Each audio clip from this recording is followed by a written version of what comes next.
छत्रपती शिवाजी महाराजांची राजधानी असलेल्या किल्ले रायगडवर 7 जुलैला ढगफुटी झाली होती। त्यामुळे गडावर जाण्याचा पायरी मार्ग प्रशासनानं बंद ठेवण्याचा निर्णय घेतला होता।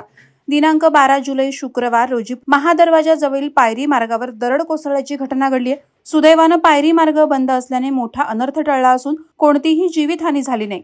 मात्र या सतत घडणाऱ्या घटनांमुळे रायगडवर पावसाळ्यात आपत्कालीन यंत्रणा निर्माण करण्याची गरज भासत आहे। रायगड जिल्ह्यात गेली 3 दिवसांपासून मुसळधार पावसाला सुरुवात झाली आहे। नद्या नाले भरून तुडुंब वाहू लागलेत।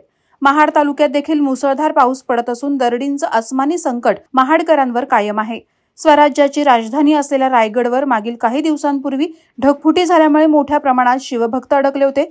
त्यानंतर खबरदारी म्हणून रायगड जिल्ह्यातील अतिवृष्टीमुळे रायगड किल्ला पर्यटकांकरता बंद करण्यात आला।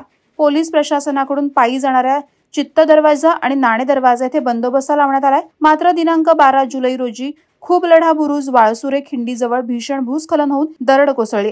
सकाळपासूनच मुसळधार पाऊस सुरू असल्यामुळे रायगड किल्ल्याकडे जाणाऱ्या पर्यटकांनी सतर्क राहावं असं आवाहन यावेळी पोलिसांनी केलंय। तसंच बांधकाम विभाग आणि पुरातत्व विभाग यांनी किल्ले रायगडच्या पायवाटेवर आलेला दरडीचा मलबा हटवून पायी मार्ग लवकरात लवकर खुला करावा अशी मागणी शिवभक्तांनी केली आहे।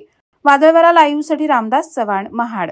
नवी मुंबई व रायगड जिल्ह्यातील ताज्या बातम्या आणि घडामोडींसाठी सबस्क्राईब करा वादळवारा लाईव्ह चॅनल आणि दाबा बेल आयकॉन।